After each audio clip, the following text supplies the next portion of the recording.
SC వర్గీకరణ అమలు చేయాలని ఫిబ్రవరి 7న హైదరాబాద్లో జరిగే వేల గొంతుల లక్ష డప్పుల మహాసభను అధిక సంఖ్యలో హాజరై విజయవంతం చేయాలని భూపాలపల్లి జిల్లా కేంద్రంలో జరిగిన సన్నాహక సమావేశంలో పిలుపునిచ్చారు. ఎంఆర్పీఎస్ వ్యవస్థాపకుడు మందకృష్ణ మాదిగ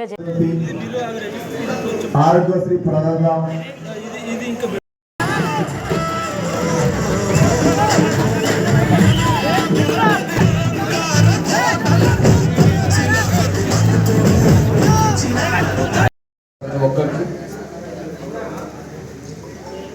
ఈ సభను జయప్రదం చేయడానికి ఎంత ఓపికత ఉన్నా నా తల్లులు, అక్కలు, చెల్లెలు, కుల పెద్దలు, విద్యార్థులు, యువకులు, ఉత్తమించిన పెద్దలకి, పాత్రికేయ మిత్రులు, మీడియా మిత్రులందరికీ నా హృదయపూర్వక సుప్రీంకోర్టు తీర్పు తర్వాత చంద్రబాబు నాయుడు గారు కూడా నిన్నగాక వారం రోజుల ముందు ఒక మాదిగపల్లెలో కూర్చొని పిల్లలతో మాట్లాడుతూ, అమ్మ మీరు బాగా చదువుకొని పైకి రండి, నేను త్వరలోనే వర్గీకరణ చేయబోతున్నా అని చెప్పి ఆయన మాట్లాడారు.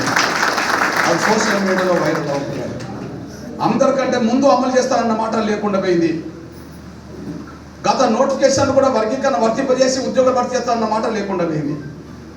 మన కళ్ళ ముందు మళ్ళా మన పిల్లల ఉద్యోగాలు విజయం సాధించినాక కూడా మన బిడ్డలకు ఉద్యోగాలు రానిత్తలేదు. చాలా బాధ. మన కళ్ళ ముందే మన పిల్లలకు దక్కాల్సిన ఉద్యోగాలు వెళ్ళిపోతున్నాయి. మన కళ్ళ ముందే మన పిల్లలకు దక్కాల్సిన డాక్టర్ సీట్లో, ఇంజనీర్ సీట్లో, ఇతరత్ర ఉన్నత విద్యా సంస్థలు చేరే సీట్లన్నీ మన బిడ్డలకు దక్కకుండా పోతున్నాయి. ఈ నేపథ్యంలోనే మన ఆవేదన అయినా మన ఆకాంక్ష అయినా ఒక బలంగా చాటుతామిగా ఇంకా మౌనంగా ఉంటే వర్గీకరణ ఫలాలు మన బిడ్డలకు దక్కకుండా పోయే ప్రమాదం ఉన్నది.